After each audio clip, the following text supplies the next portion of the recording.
नमस्कार विद्यार्थियों। हमने पहले के जो इलेक्ट्रॉनिक्स के लेक्चर थे उनमें आंतरिक प्रतिबाधा, निवेशी प्रतिबाधा, निर्गम प्रतिबाधा, जेड प्राचल, वाई प्राचल, एच प्राचल के बारे में पढ़ लिया था। अब अपना नेक्स्ट टॉपिक है इसमें जेड प्राचल तथा वाई प्राचल में संबंध। जेड प्राचल तथा वाई प्राचल में संबंध। देखिए क्रेमर का नियम जो मैंने आपको बताया था उसका उपयोग होगा इसमें। ठीक है, जेड प्राचल और वाई प्राचल में जो समीकरणें हैं या जो संबंध है वो हमें निकालने हैं। इंपॉर्टेंट क्वेश्चन है, आता है आपके एग्जाम में। जेड प्राचल तथा वाई प्राचल में संबंध, तो इसमें लिखेंगे जेड प्राचल समीकरणों से, जेड प्राचल समीकरणों से हम जानते हैं कि, जेड प्राचल समीकरणों से हम जानते हैं कि V1 equals to Z11 I1 plus Z12 I2, V2 equals to Z21 I1 plus Z22 I2। समीकरण नंबर 1 है, ये समीकरण नंबर 2 है। ठीक है, V1 equals to Z11 I1 plus Z12 I2 और V2 equals to Z21 I1 plus Z22 I2। ये Z प्राचल की समीकरणें हैं जो अपन पहले भी निकाल चुके हैं। ठीक है, लिखिए इसमें माना V1 तथा V2 के मान ज्ञात हैं, माना V1 तथा V2 के मान ज्ञात हैं तथा I1 व I2 के मान ज्ञात करने हैं, तथा I1 व I2 के मान ज्ञात करने हैं, I2 के मान ज्ञात करने हैं। इनको मैट्रिक्स फॉर्म में लिखूं तो मैं V1 V2 equals to Z11 Z12 Z21 Z22। ये वही प्रतिबाधाएं हैं जो अपन पहले पढ़ चुके हैं। अग्रंतरित प्रतिबाधा, पश्चांतरित प्रतिबाधा, निर्गम प्रतिबाधा, निवेशी प्रतिबाधा। ठीक है, इनके बारे में अपन पहले पढ़ चुके हैं। चलिए अब इसके बाद में लिखेंगे अपन क्रैमर के नियम से, क्रैमर के नियम से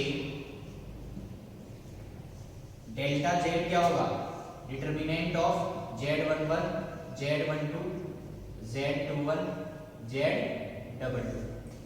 इसका सॉल्यूशन क्या होगा, Z11 Z22 minus Z21 Z12। इसे समीकरण नंबर 3 दे देंगे अपन। ठीक है, इसके बाद में क्रैमर का नियम मैंने आपको बताया था, अपन को डेल्टा 1 निकालना होता है। डेल्टा 1 इक्वल्स टू पहले रो की जगह, पहले कॉलम की जगह ये वाला मान अपन रखते हैं। ठीक है, V1 V2 Z12 Z22। तो इसका सॉल्यूशन क्या होगा, V1 Z22 minus V2 Z12। इसे समीकरण नंबर 4 दे देते हैं। डेल्टा 2 इक्वल्स टू क्या होगा, Z11 Z21 V1 V2। इसका सॉल्यूशन क्या होगा, Z11 V2 minus V1 Z21। इसे समीकरण नंबर 5 दे देते हैं। ठीक है, इसके बाद में लिखेंगे, यहां तक अपना हो गया, सिंपल प्रोसेस चल रही है, अपन ने सिर्फ मान ही रखे हैं। इसके बाद में लिखेंगे क्रैमर के नियम से, क्रैमर के नियम से हम जानते हैं कि, हम जानते हैं कि, क्रैमर के नियम से हम जानते हैं कि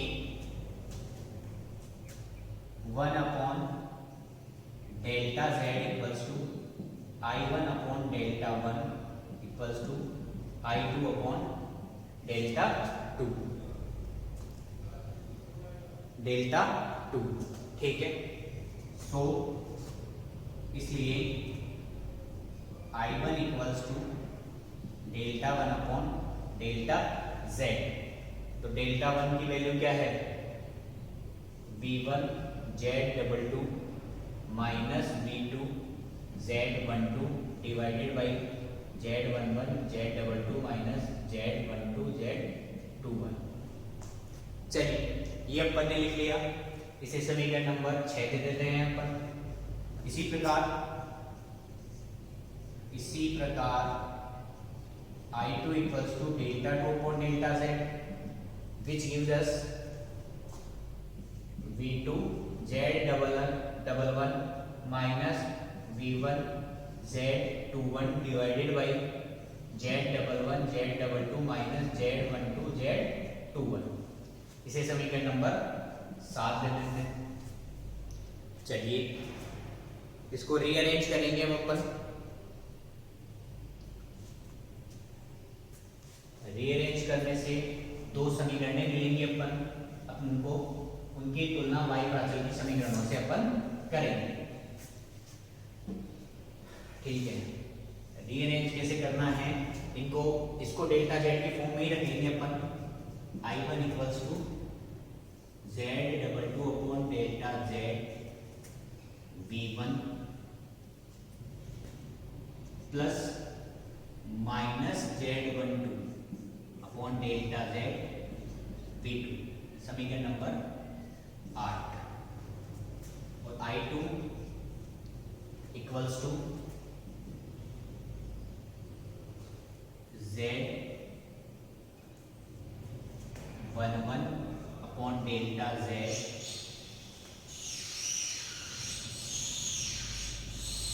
v2 plus minus z21 upon delta Z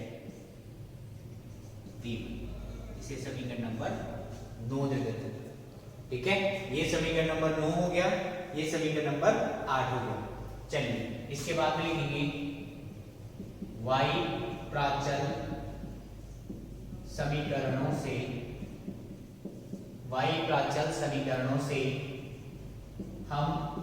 हम जानते हैं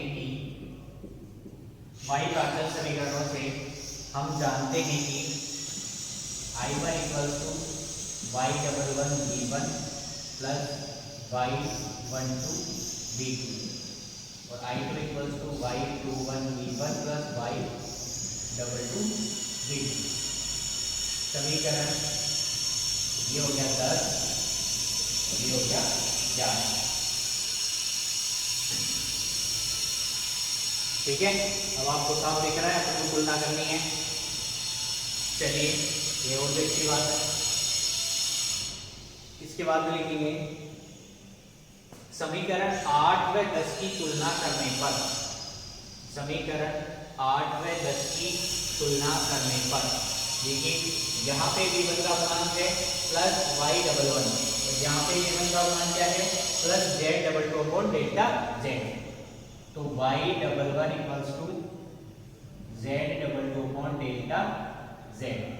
ठीक है, ये अपने पास एक रिलेशन आ गया। और y12 बराबर क्या हो जाएगा, y12 equals to minus z12 upon delta z, minus z12 upon delta z। ये दो रिलेशन तो अपने पास आ गए। इसी प्रकार समीकरण 9 व 11 की तुलना करने पर, इसी प्रकार समीकरण 9 व 11 की तुलना करने पर y21 equals to minus z21 upon delta z तथा y22 इक्वल्स टू क्या आ जाएगा z11 upon delta z, delta z। ये चारों अवयव अपने पास आ चुके हैं। y11, y12, y21 और y22 का z प्राचल के साथ जो संबंध है वो अपन निकाल चुके हैं। फाइनल बिल्कुल इजी है, अपन को प्रोसेस को फॉलो करते जाना है। सबसे पहले अपन z प्राचल समीकरण लिखेंगे, उनको रीअरेंज करेंगे, क्रैमर का नियम लगाएंगे, I1 में I2 में तब्दील करेंगे। उसके बाद में y प्राचल के जो समीकरण आते हैं उन्हें I1 और I2 की समीकरणों को लिखकर उनसे तुलना करेंगे, अपने पास चार अवयव आ जाएंगे। देखिए आप इसे उल्टा भी कर सकते हैं। अगर अपन शुरू करें y प्राचल से तो अपन को दो समीकरणें बनानी होंगी v1 और v2 में। उसके बाद में उन दोनों V1 और V2 की समीकरणों की तुलना किससे करनी होगी? जेड प्राचल समीकरणों से तुलना करेंगे। चार अपने पास क्या आ जाएंगे? अवयव आ जाएंगे। उनको मैट्रिक्स फॉर्म में लिख देंगे या इस फॉर्म में लिख देंगे। यही वाई प्राचल और जेड प्राचल के बीच का संबंध है। कोई ज्यादा इसमें डिफिकल्टी वाली बात नहीं है। सिंपल सी प्रोसेस अपन को फॉलो करनी है। सिंपल सी प्रोसेस फॉलो करके सेम मेथड रहेगा, सेम मेथड लगा के वाई प्राचल का जेड प्राचल से समीकरण आप निकालेंगे। ये मैंने जेड प्राचल का वाई प्राचल से संबंध निकाला है। जेड प्राचल से शुरू किया है, वाई प्राचल तक अपन पहुंचे हैं। इसका जस्ट अपोजिट सेम आएगा। वाई प्राचल का समीकरण अपन को किसके लिए से शुरू करना है और जेड प्राचल के साथ अपन को इसका संबंध निकालना है। ठीक है, इसको मैट्रिक्स फॉर्म में लिख लेते हैं अपन।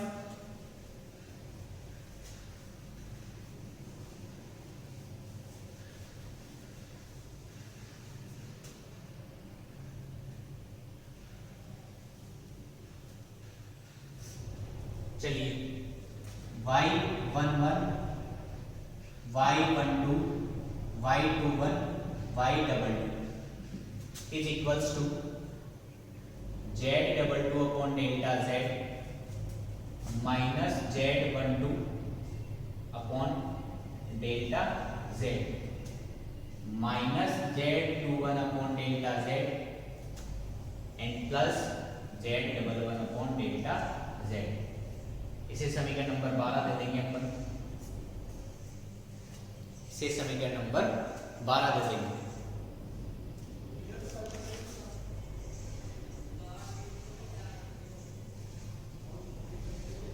ठीक है, लिखिए समीकरण 12। समीकरण 12 जेड प्राचल व वाई प्राचल के मध्य, जेड प्राचल व वाई प्राचल के मध्य संबंध को प्रदर्शित करता है। वाई प्राचल के मध्य संबंध को प्रदर्शित करता है। संबंध को प्रदर्शित करता है।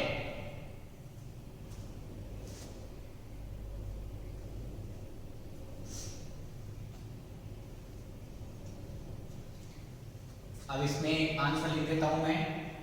इसी प्रकार हम कह सकते हैं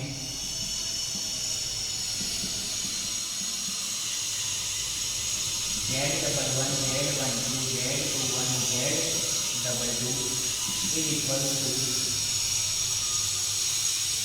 Y22 upon delta Y minus Y12 upon delta Y minus y21 upon delta y y11 upon delta y। y की जगह z लिखना है, जहां वही डेल्टा y बराबर क्या हो जाएगा? y11 y22 minus y21 y12। ये अपने पास संबंध आ गया जेड प्राचल और वाई प्राचल के मध्य। चलिए नेक्स्ट टॉपिक लिखेंगे अपन। नेक्स्ट टॉपिक है एच प्राचल तथा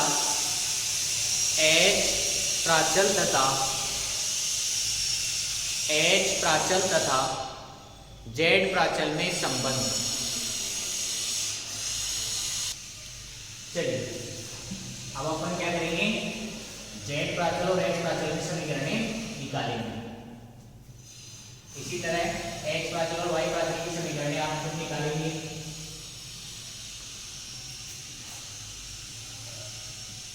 z प्राचल तथा h प्राचल में संबंध। इसमें लिखेंगे z प्राचल समीकरणों से हम जानते हैं कि z प्राचल समीकरणों से हम जानते हैं कि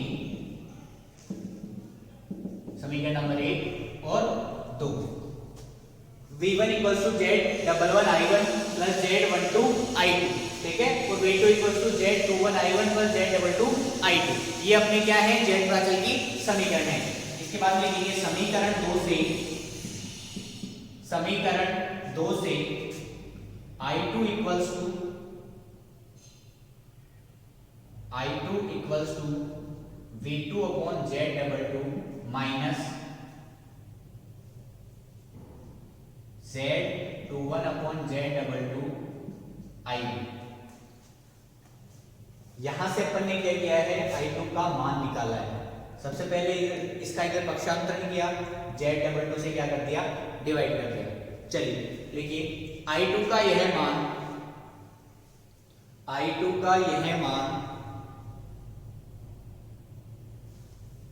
समीकरण 1 में रखने पर, समीकरण 1 में रखने पर क्या आएगा, V1 equals to Z11 I1 plus Z12 I2 की जगह क्या रखेंगे अपन, minus Z21 upon Z22 I1 plus V2 upon Z22 मान रखा है अपन ने I2 की जगह इसका। चलिए ये भी सही है, रीअरेंज करेंगे इसको, I1 की वैल्यू एक तरफ लेके आएंगे और V2 की वैल्यू को एक तरफ रखेंगे, एक साथ रखेंगे, sorry. V1 equals to Z11 I1 plus Z12, यहाँ पे माइनस कर लेते हैं, minus Z12 Z21 upon Z22 I1 plus Z12 upon Z22 V2, Z12 upon Z22 V2। ठीक है, ये अपने पास एक समीकरण आ गई। इसके बाद में हाँ I1 को कॉमन ले लेते हैं,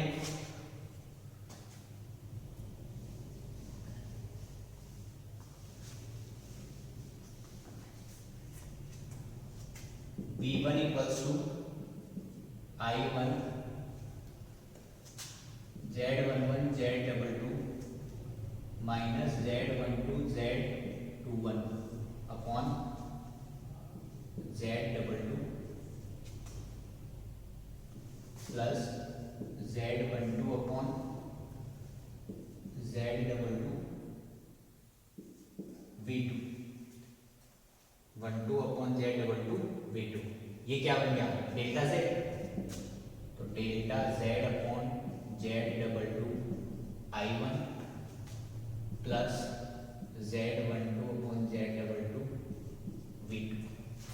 V1। इसको समीकरण नंबर 3 दे देंगे अपन। देखिए H प्राचल के समीकरण का जैसा ही दिख रहा है, H प्राचल का समीकरण किस में होता है, V1 equals to I1 plus V2 में, इनके मानों में ही होता है, वैसा ही दिख रहा है अपन को। चलिए इसके बाद में लिखेंगे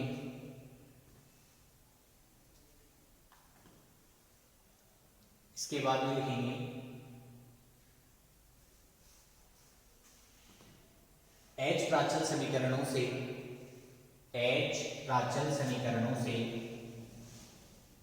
हम जानते हैं कि, H प्राचल समीकरणों से हम जानते हैं कि V1 इक्वल्स टू क्या होता है, H11 I1 plus H12 V2 और I2 इक्वल्स टू क्या होता है, H21 I1 plus H22 V2। इसको समीकरण नंबर 4 दे देंगे, इसको 5 दे देंगे, इसको समीकरण नंबर 4 दे देंगे, इसको समीकरण नंबर 5 दे देंगे।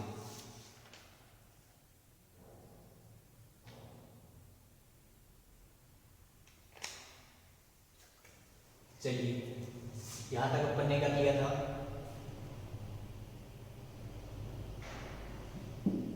समीकरण 3 व 4 की तुलना करने पर, समीकरण 3 व 4 की तुलना करने पर H11 equals to delta Z upon Z22, ये अपनी एक वैल्यूज आ गई। H12 equals to Z12 upon Z22, ये अपने दूसरे वैल्यू आ गई। अब इसके बाद में देखिए I2 का मान निकाला था अपन ने पहले, जिसमें अपन ने I2 को इधर पक्षांतरण किया था, अपन उसकी बात कर रहे हैं। उसको आप सेकंड एक नंबर दे लेंगे, ये अपने पास value I2 equals to V2 upon Z22 minus Z21 upon Z12। ऐसे शायद कोई वैल्यू आई थी, एक second, I2 upon Z21 V2 equals to Z21 I1 plus Z22 I2 which gives us V2 upon Z22 minus Z21 upon Z22 I2। ठीक है, ये value आई थी अपने पास, इसको सेकंड ए नंबर दे लेंगे अपन।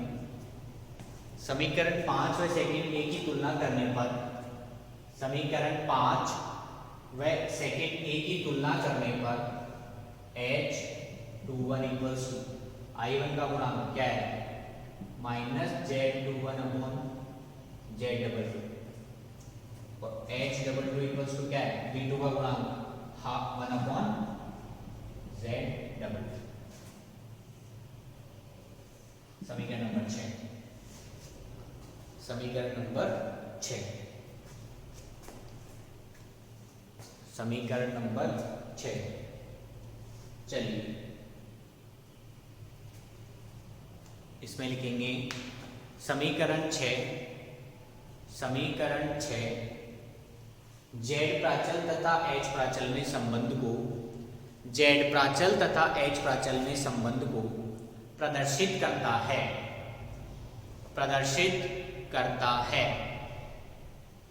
समीकरण 6 Z प्राचल तथा H प्राचल में संबंध को प्रदर्शित करता है। चलिए ये भी अपना हो गया। अब अपन क्या करेंगे, नेक्स्ट टॉपिक पे चलते हैं। देखिए H प्राचल का Y प्राचल के साथ संबंध आप खुद निकालेंगे, प्रोसेस सेम है, आ जाएगा, कोई डाउट या कोई दिक्कत उसमें नहीं आएगी। चलिए इसका वाई से वर्सा भी लिख सकते हैं अपन, इसमें कोई दिक्कत नहीं है। यहाँ पे Z11 आ जाएगा तो यहाँ पे डेल्टा H आ जाएगा, यहाँ पे Z22 है उसके जगह H22 आ जाएगा। ठीक है, सेम आएगा, कुछ भी अंतर नहीं आएगा, बिल्कुल सारा का सारा सेम आएगा, Z की जगह H और H की जगह Z हो जाएगा। चलिए नेक्स्ट टॉपिक पे चलते हैं अपना।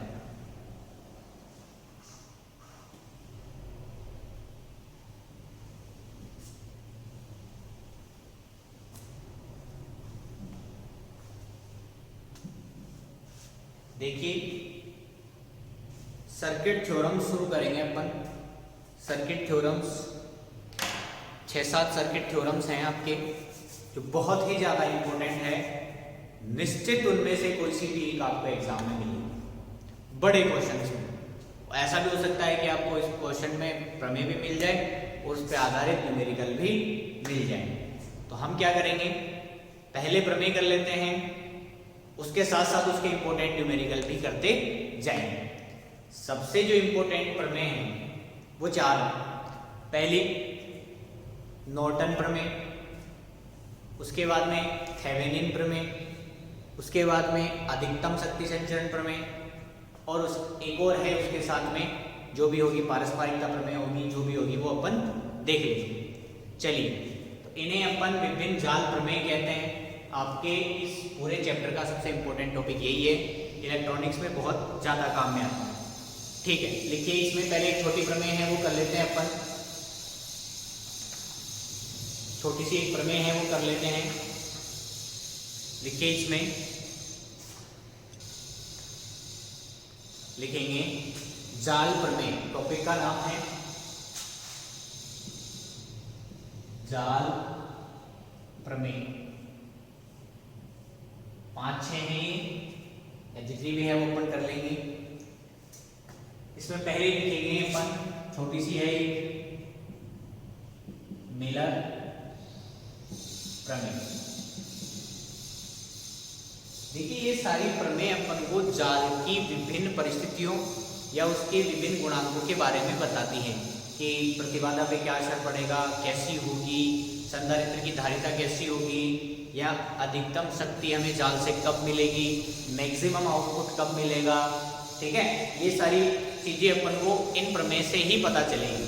जितनी भी इलेक्ट्रॉनिक्स में कठिन जाल आते हैं उनका सरलीकरण इन प्रमेय की सहायता से अपन कर सकते हैं। ठीक है, मिलर प्रमेय में लिखेंगे किसी चतुर टर्मिनल जाल के किसी चतुर टर्मिनल जाल के निवेशी तथा निर्गम पोर्ट के मध्य जो स्विच आते हैं, निवेशी स्विच और निर्गम स्विच, या मैं ऐसे कहूँ कि जो पिन लगे हुए होते हैं निवेशी टर्मिनल और निर्गम टर्मिनल, पोर्ट के मध्य प्रतिबाधा Z है तो निवेशी प्रतिबाधा का मान Z/1 - A तथा निर्गम प्रतिबाधा का मान AZ/A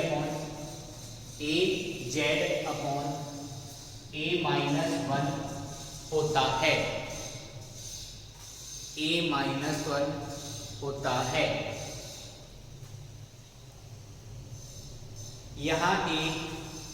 यहाँ कैपिटल A, यहाँ A जाल का वोल्टता प्रवर्धन गुणांक कहलाता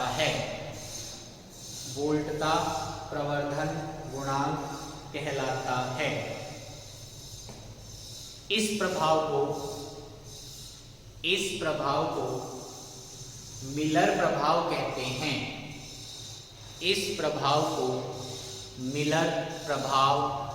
हैं, देखिए सबसे पहले टी के बारे में बताता हूं मैं आपको, इसकी उपपत्ति करेंगे, ये कथन हो गया। तो मिलर प्रमेय हमें क्या कहती है कि यदि किसी चतुर टर्मिनल जाल के निर्गम तथा निवेश के मध्य Z प्रतिबाधा लगी हुई हो तो उसकी निवेशी प्रतिबाधा Z/1 - A होगी तथा निर्गम प्रतिबाधा AZ/A-1 होगी। देखिए हमें मान के चलना है कि इनके मध्य निर्गम तथा निवेशी के मध्य जो प्रतिबाधा लगी हुई है उसका मान Z है, और हमें सिद्ध क्या करना है कि निवेशी प्रतिबाधा का मान तो ये होता है और निर्गम प्रतिबाधा का मान ये होता है। निर्गम और निवेशी प्रतिबाधा निकालना मैंने आपको पहले भी बताया था, उसी फॉर्मूले का यूज करेंगे, वही अपना मेथड रहेगा, ठीक है। और हमें फंडामेंटली निकालना क्या है, निवेशी प्रतिबाधा का मान Z = this और Z out = this। इसके लिए अपन यूज क्या कर रहे हैं, ए होता क्या है, वोल्टता प्रवर्धन गुणांक।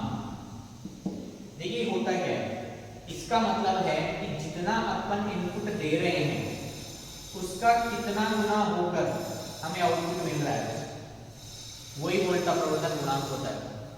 यदि इनपुट का 1 गुना अपन को आउटपुट में मिल रहा है तो जो A का मान है वो वोल्टता प्रवर्धन गुणांक कहला रहा है कि कोई चतुर टर्मिनल इनपुट वोल्टता को कितना गुना करके हमें वापस लौटा रहा है या आउटपुट में दे रहा है, तो उस संख्या का मान जितने गुने अपन को वोल्टता मिल रही है, चाहे से वो 1/2 हो, चाहे से 2 हो, चाहे 4 हो, जितने भी, उसका मान क्या होगा, A होगा। A का मान क्या होगा, 4, 2 जो भी है वो।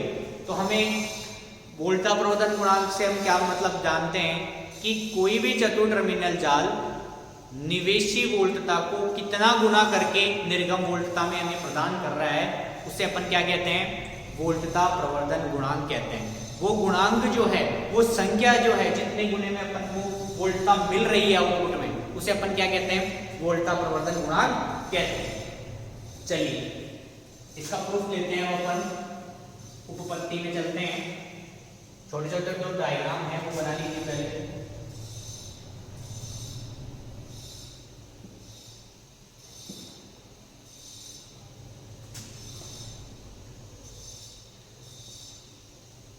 इनके मध्य की जो वोल्टता है वो V1 है, इसके मध्य की जो वोल्टता है वो V2 है, ये V2 = AB1।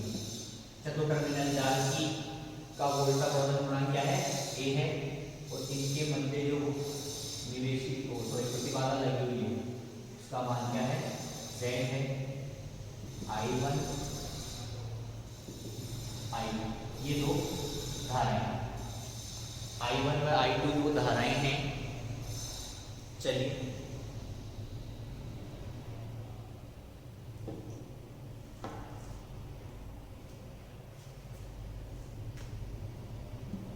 ये अपन ने कर लिया।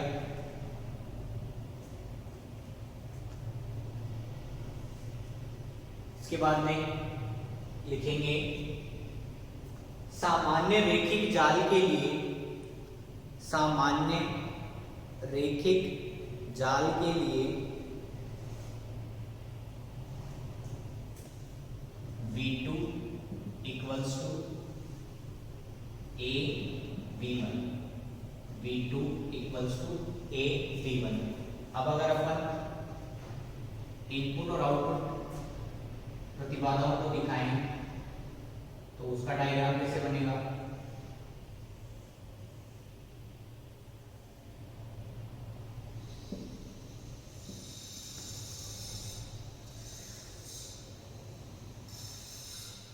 इसके बीच में जो प्रतिबाधा लगी हुई है इसकी वैल्यू है Z0 और इसके बीच में जो प्रतिबाधा लगी हुई है इसकी वैल्यू है ZA।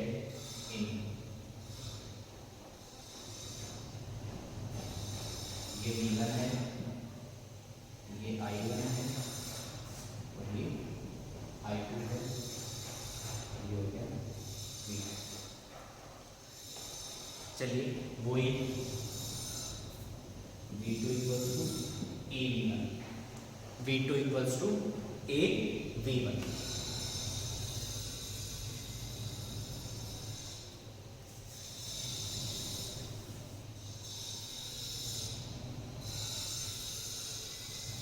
इसके बाद में लिखेंगे I1 धारा, I1 धारा, I1 धारा V1 से Z की ओर जा रही है, Z की ओर जा रही है। अतः V इक्वल्स टू IR से V1 minus V2 upon Z, विभवांतर डिवाइडेड बाई प्रतिरोध या प्रतिबाधा जो भी है, ठीक है। तो V2 की वैल्यू क्या है? V1 minus A V1 upon Z, which gives us V1 1 minus A upon Z, ठीक है। ये हो गया I1।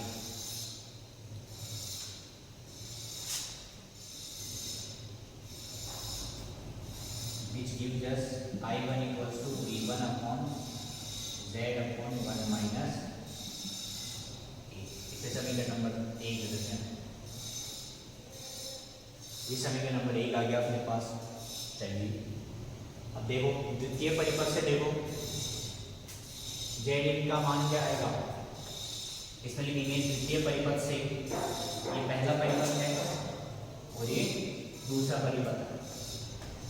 तो द्वितीय परिपथ से V बराबर IR से I इक्वल्स टू क्या आएगा? V1 upon Z। ये समीकरण नंबर 2 हो गया, ये समीकरण नंबर 2 हो गया जो अपन ने किया था। चलिए ये भी सही है। समीकरण 1 और 2 की तुलना करने पर, समीकरण 1 और 2 की तुलना करने पर Z in equals to Z upon 1 minus A।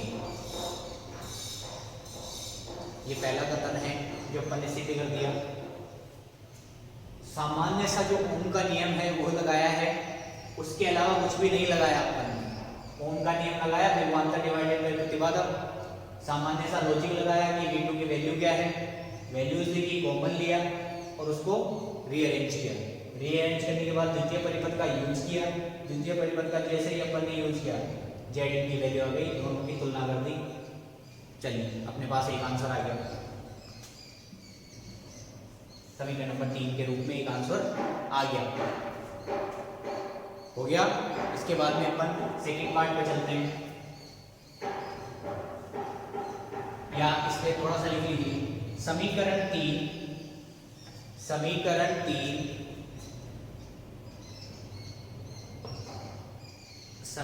3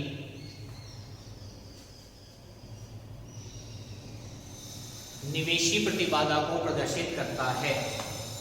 निवेशी प्रतिबाधा को प्रदर्शित करता है। चलिए अब दूसरे उस पर चलते हैं। अब इसमें लिखेंगे पुनः I2 धारा V2 से Z की ओर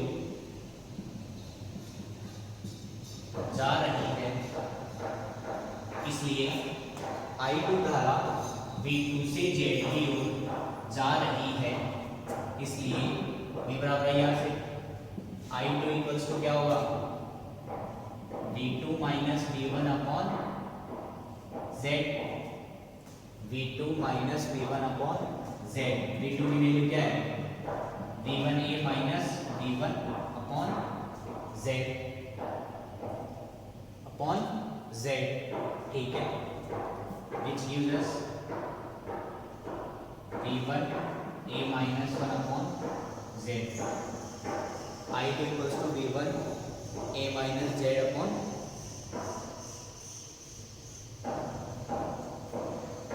अच्छा, इसको V2 में चेंज करेंगे अपन, क्योंकि अपन को निवेदन प्रतिबाधा तो चाहिए। V2 minus V1 V upon Z, V2 equals to A V1 which gives us V1 equals to V2 upon A। चलिए V2 minus V2 upon A divided by Z। देखिए अपन को आउटपुट इम्पीडेंस को आउट Z नॉट चाहिए अपन को, इसके लिए अपन को इसको V2 में ही कन्वर्ट करना पड़ेगा। चलिए V2 1 upon 1 minus A divided by Z, V2 upon Z A minus 1 upon A।